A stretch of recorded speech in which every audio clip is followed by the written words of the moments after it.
Bathatha lithuba ndibulise kwindlalifa zobukumkani, the heirs of the kingdom. Ndiyanibulisa abazalwane bam kwakhona egameni elihlele Nkosi yam Yesu Kristu. Kuluvuyo namhlanje uba siphinde sibe khona kule mfundiso eqhubekekayo. Besithethe kakhulu kule idlulileyo lesson, isigaba sale lesson ndiyiqhubayo ubukhosi buka Yesu Kristu when baptism, the lordship of Jesus Christ and the baptism.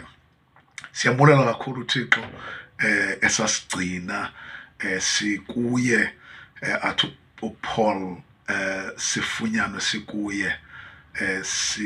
sikuye siyashukuma sikuye bafundi sikuye. Siyambulela uYesu kakhulu. uThixo anisikelele inhliziyo yami iyavuya, my soul rejoices xa ndifika kule ndawo ndikunye nani bazalwane. uThixo eninceda. Sizawuthetha kakhulu namhlanje ngoba sigxininise kakhulu kuleni part besidlula kuyo yoba aqinisekiswe umfundi uba uyehlukana nesono. Separation from sin, bafundi, eyona nto esenza ukuba sibe namandla omkhonzo uThixo. Ndiye ndalinganisa umama owathi drug xa imisa kodwa waba nempazamo awayenzayo uba athi ngoku sesetragini kodwa umthwalo wakhe angawothuli. Kodwa ndiyathemba bafundi uba owethu umthwalo thina wothuliwe. iCalvary yayindawo apho sayilahla yonke imithwalo yethu ukuze simkhonze uThixo. Ndikhumbula ingoma kaMaria kwincwadi kaLuka ethi simkhonze uThixo imihla yonke sivuya, simkhonze uThixo imihla yonke sivuya. Yinjongo kaThixo leyo bafundi uba uThixo simkhonze sivuya. Xa ndizawugxininisa kakhulu namhlanje isono sesithethile kakhulu ngaso ukuthi kuyehlukanwa nesono, kuyehlukanwa nesono. Xa ungumntwana kaThixo umkhonza uThixo ngoba eyona njongo uYesu awayizelayo emhlabeni. Khumbula kakuhle mfundi uba ngeli xesha uYesu eza apha, ndikhe ndatsho xa ndithetha ngaphambili phaa kwi-assurance ye-salvation okanye uqiniseka ngoba usinisiwe, ndathi wabona uluntu lonke luwe esonweni, imiphefumlo yonke ihleli elishweni. Nxa siqhubeka ke namhlanje mfundi, ndithanda ukuthi ndazise kuni bafundi ukuthi namhlanje siza kwenza le nto bathi ababhali beBhayibhile i-cross reference system. Cross reference system. Sizakwenza loo nto bafundi. Sizawuthetha ngobhaptizo, simane iziscripture sizivula, simane sizivula iziscripture ngoba sithetha ngento enkulu emveni koba sithethe ngeyona nto inkulu kuzo zonke yoba uYesu wasithwalela imithwalo yethu. Sizafunda incwadi kaMarko chapter 16. Xa siyivula le mfundiso yanamhlanje ndifuna siyifunde ngoMarko siyivule ngoMarko chapter 16 ivesi ikwangu-16. Njengoba esenditshilo bafundi ndathi namhlanje sakwenza le nto bathi ababhali beBhayibhile i-cross reference system. Xa kuthiwa kuya-cross reference ke bafundi kuthetha uba kutyhilwa iBhayibhile, tyhilwa iBhayibhile. Khumbulani kaloku bafundi uba eyona nto esinikiweyo uba sikwazi uhamba indlela eyi-map esisezulwini iBhayibhile. Ayikho enye into kumele sityhile iBhayibhile. Uverse 16 uthi, lo ukholiweyo wabhaptizwa wosindiswa, ke yena ongakholwanga wogwetywa. Ke lowo ukholiweyo wosindiswa, ke yena ongakholwanga wogwetywa. Bafundi, ndithanda kakhulu uba siliqaphele ilizwi sivula ngalo namhlanje ngoba ndithetha namhlanje kwesi sifundo ngobhaptizo ubhaptizo lamanzi, water baptism. Into ebaluleke kakhulu kwisifundo sethu sanamhlanje, into ebaluleke kakhulu kumava wethu obuKrestu, ukudlula emanzini amaninzi. Njengoba nisazi bafundi ukuba ekubeni uba besike saba nalo elithuba kunye nani saya kwibaptism, elibhaptizweni kwabhaptizwa abanintsi benu. Namhlanje ndiyanikhumbuza kaloku bafundi ukuba olu bhaptizo luyintoni na. Olu bhaptizo ndiyagxininisa namhlanje ekulifundiseni ukuba ubhaptizo liyintoni bafundi. Ke yena okholwayo wabhaptizwa wosindiswa, ke yena okholiweyo wabhaptizwa wosindiswa, kodwa ongakholwayo sele egwetyiwe. Namhlanje mfundi sithetha ngobhaptizo kakhulu. Ndifuna ukugxininisa kwibhaptizo ngoba lilo namhlanje endinqwenela into yoba sithethe kakhulu ngalo mfundi, ngoba besenditshilo ndathi kobu bomi esibuphilayo bokuthobela inkosi, ubukhosi bukaYesu, the lordship of Jesus, ubhaptizo, ibaptism, water baptism, sithetha ngezo zinto zombini kwesi. Kaloku mfundi asikwazi ukuzehlula ezi zinto ngoba zenza into enye, zenza into enye xa sizidibanisa, zenza into enye. Wakwathi umuntu xa ethetha wathi 1 + 1 ayingo-2 kuThixo. 1 + 1 is not 2, is not 2. I-mathematics yalapha emhlabeni leyo, ekabawo i-mathematics ayitsho. Ndifuna ukuthi ke mfundi ndiyamqonda uba wayethetha uthini na, ngoba kaloku iBhayibhile ithi uThixo mnye kodwa uziziqu ezithathu. So xa uthi 2 + 1 uthi 3, but kuThixo awuthi 3.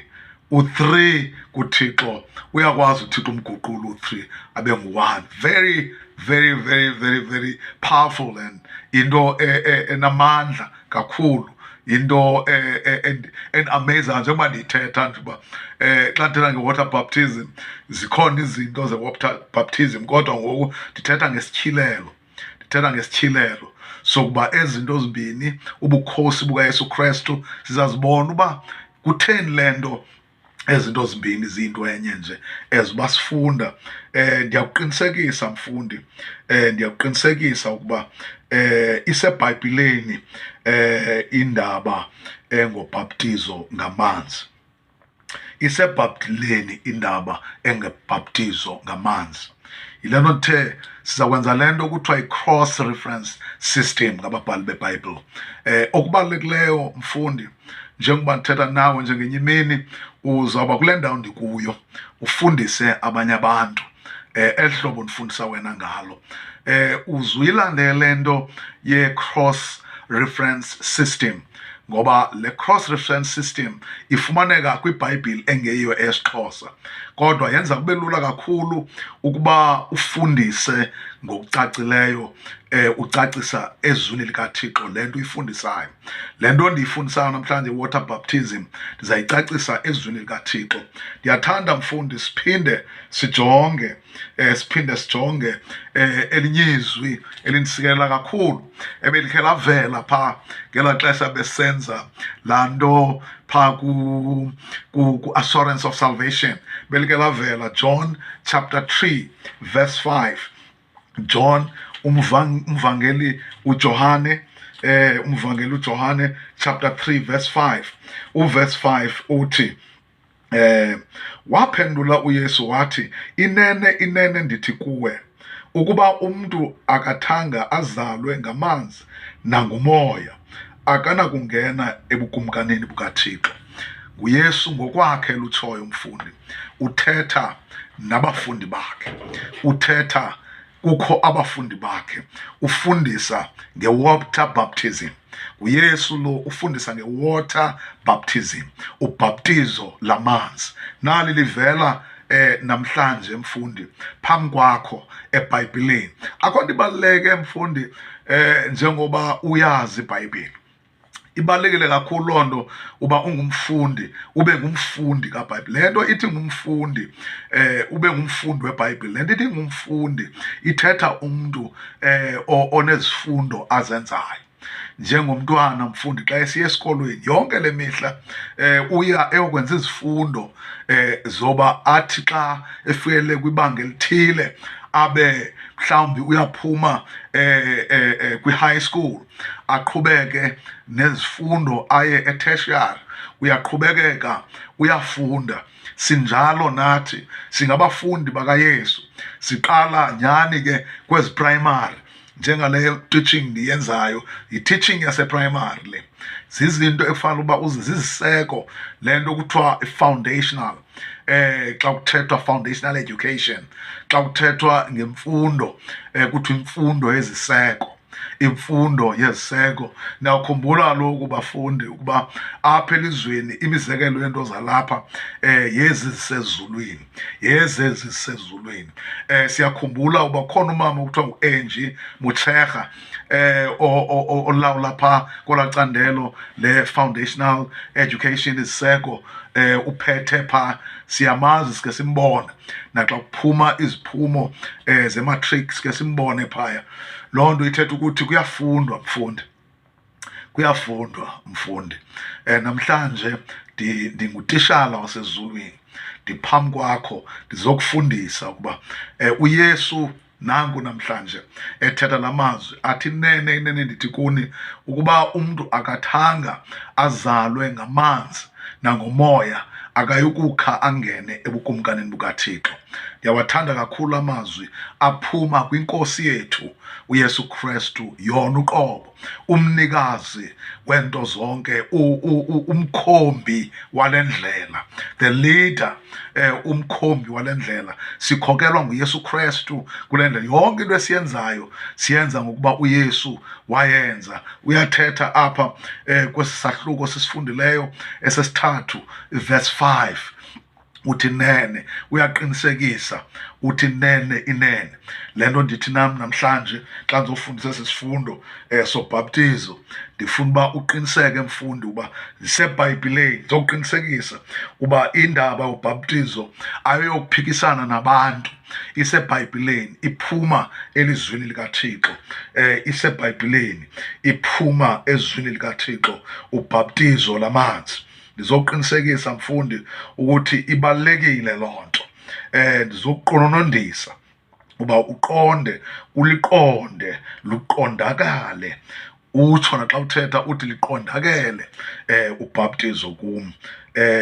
Ndiyakukhuthaza mfundi ukuba omameleyo ungekabhaptizwa abhaptizwe naye, omameleyo ungekabhaptizwa abhaptizwe naye. Ibaluleke kakhulu le mfundiso siyifundisayo namhlanje yobhaptizo. Kunamazwi athethwa kule ncwadi yezenzo zabapostile, chapter 2 verse 38.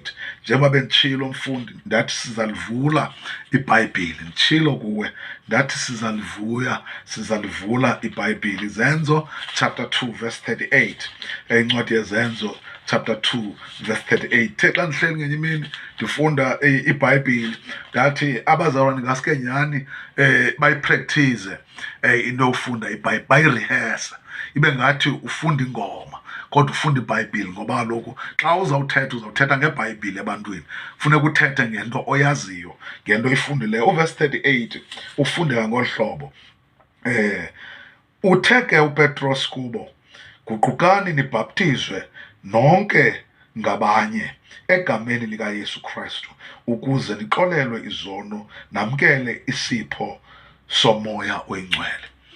Uthe uPetros kubo, guqukani nibhaptizwe ningabanye ukuze nixolelwe izono. Iyavela namhlanje le nto yoba uxolelo lezono luseBhayibhileni nalo. Nditshilo ke ndathi abantu abanintsi xa befikelela phaa kulaa mxholo wesono bayathanda ukuba nee-opinions zabo. bayathanda ukuba nendlela zabo zoyicacisa, kodwa iBhayibhile icacise ngokupheleleyo yayiphuhlisa.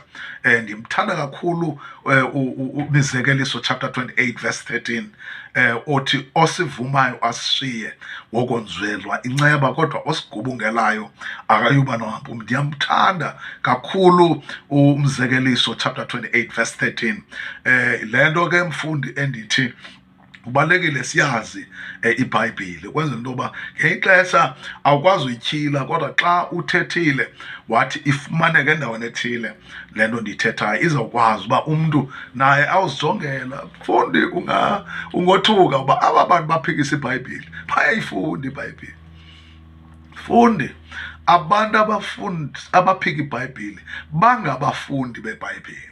Sohluka thina kubo kule nto ivezwe apha kulo verse 38 ithi nibhaptizwe ngomoya oyingcwele, nibhaptizwe ngomoya oyingcwele. Uzayijonga mfundi uba le ndaba yobhaptizwa ngomoya oyingcwele ayingeni xa izono ungazixolelwanga.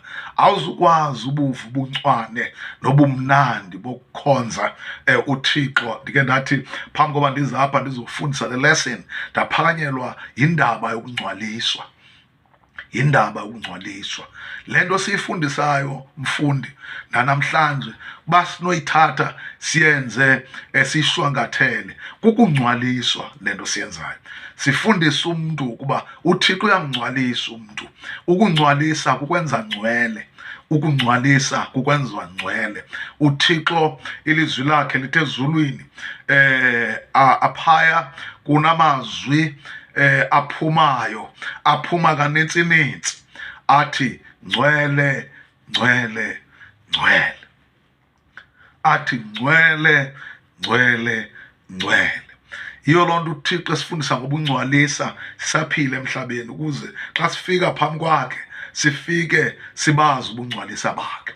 Le nto ithi ngcwele ngcwele ngcwele ithetha le nto uba kule ndlela sifundisa yona, sifundisa ubungcwalisa bukaThixo. Le nto yokuza komoya oyingcwele kuwe, uza kuwe ngoba ungcwalisiwe. Uyamkela imfundiso ethi umntu uyohlukaniswa nezinto ebekade eqhele uzenza ezinxamnye nomthetho kaThixo. Sinakhumbula incwadi ye-Exodus ebendiyifunda namhlanje, ndikhumbula ilizwi eliphaa kuverse 5 lithi uzungabi nathixo abenziwe ngegolide nangesilivere, uze ungabhawi, do not bow, uze ungaguqi. Mfundi, yandiphakamela indaba yoba uze ungaguqi, yandivuselela uba Nkosi ndiyabulela ukwazi uba nguwe wedwa ekumele uba ndiguqe kuye. Xa singena mpela kule mixholo yoba sifundise ubungcwalisa bukaThixo kuni mfundi, njengesi sifundo sanamhlanje esithetha ngendaba yobukhosi bukaYesu Kristu kunye nobhaptizo lamanzi, sizawungena nzulu mfundi, sizawufundisa nangonqulo. Sawungena nzulu mfundi, sifundise nangonqulo. Okwangoku sifundisa ukuba wazi uba nguwe uqala efuneka uzijongile, isipili sibe phambi kwakho, uzijonge ukuba le nto uyenzayo ingaba ilifunwa nguThixo na. Ndiyawathanda la mazwi alapha kwincwadi yezenzo. Sizawufundisa chapter 2 verse 38, sizawufundisa nangokwamkela umoya oyingcwele, ubhaptizwa ngomoya oyingcwele.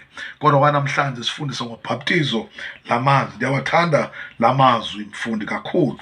Njengoba nditshilo mfundi, ndiyakucela ukuthi njengoba benditshilo ndathi xa ndiqala ufundisa apha ndimane ndifundisa, ndimane ndiqhubeka nofundisa, ndathi kubalulekile xa ungena kweli gumbi ndikulo ungene kunye ne-ballpoint yakho, ungene kunye ne-notebook yakho, ungene neBhayibhile yakho, and uthandaze mfundi xa ungena kweli gumbi, uthandaze xa ungena kweli gumbi, ngoba izinto ezityhilwa apha zityhilwa ngomoya, zizinto zomoya. Eli lizwi lithi ukuze nixolelwe izono.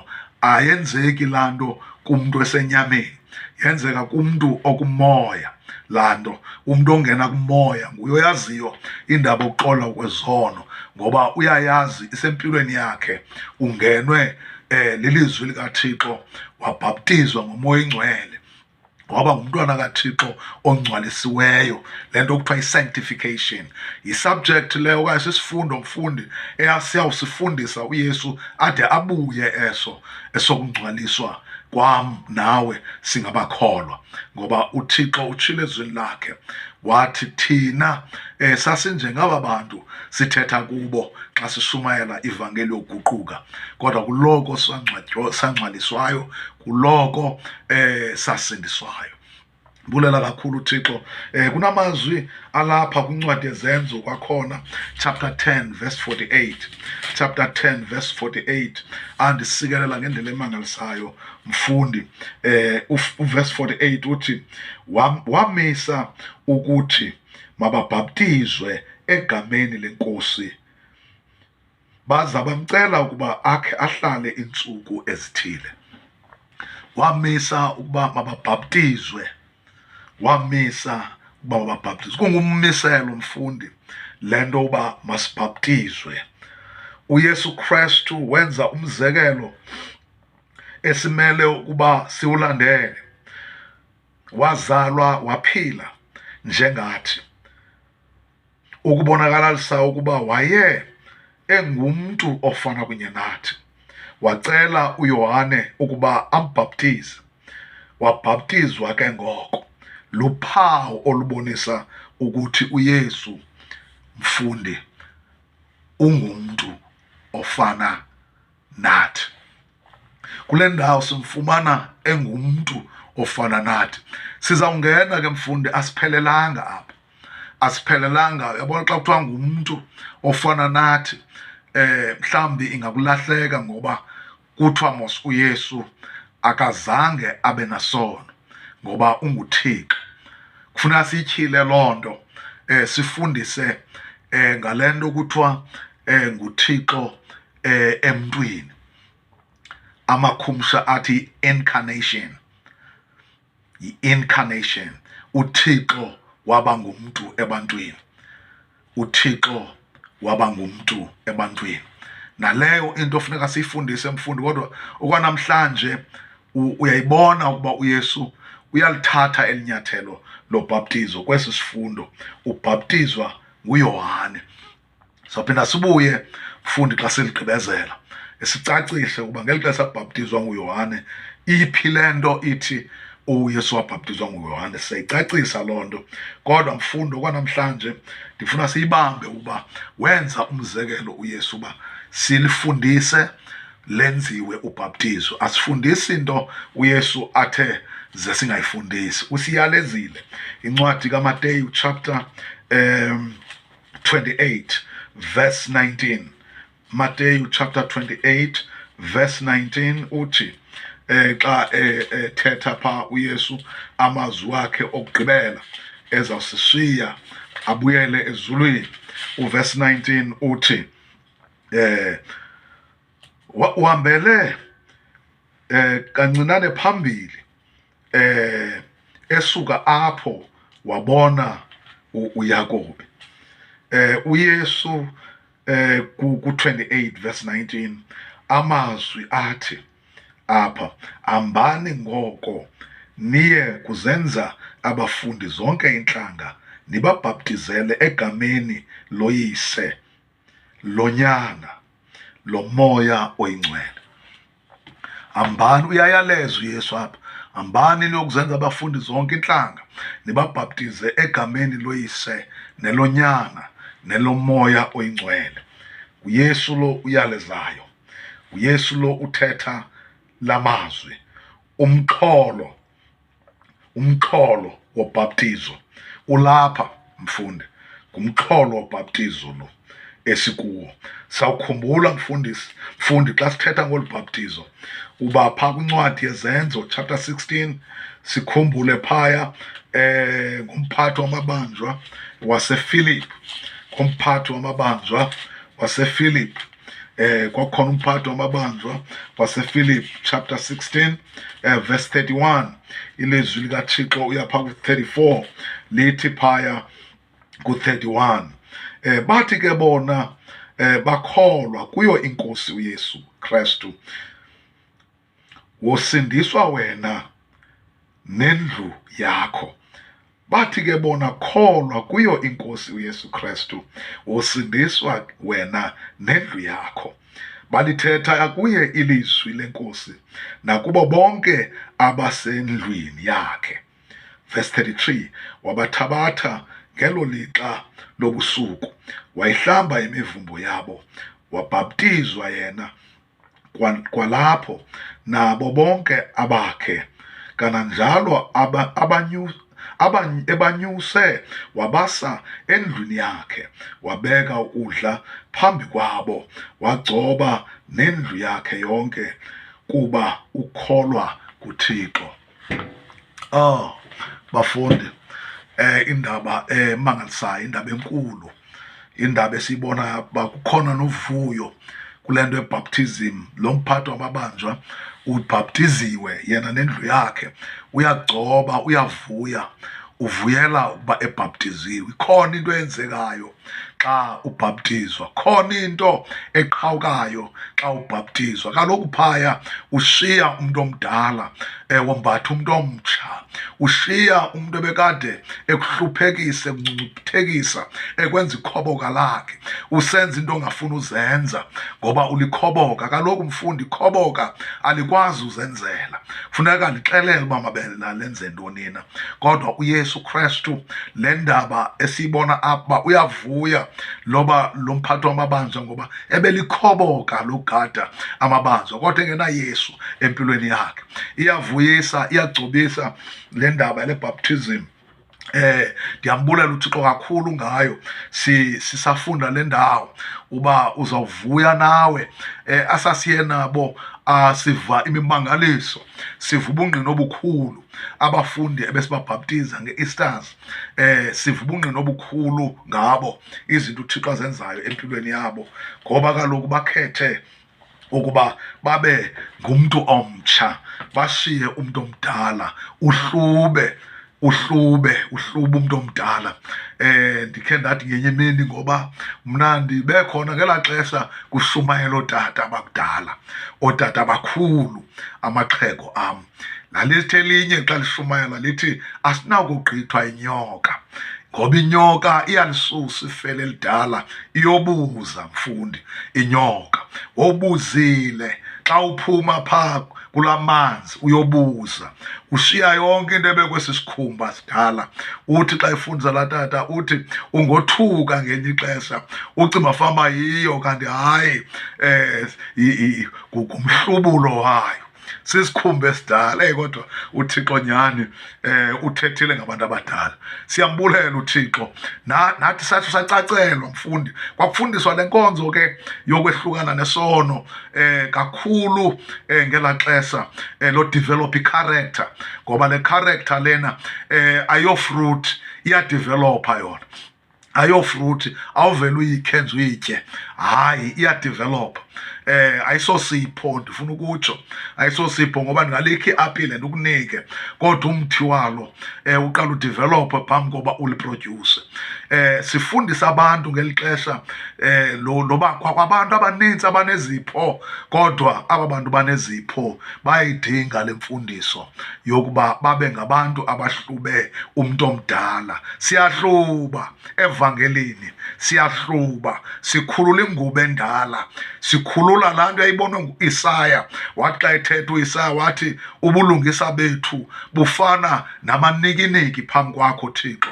Loo nto ithetha ukuba ubulungisa siba nabo ngoKrestu, ubulungisa siba nabo ngoKrestu mfundi, asibi nabo. Uthi uPaul xa ethetha, ndingabi nabo ubulungisa obuphuma ngokomthetho, kodwa ndibe nabo ngokokholo.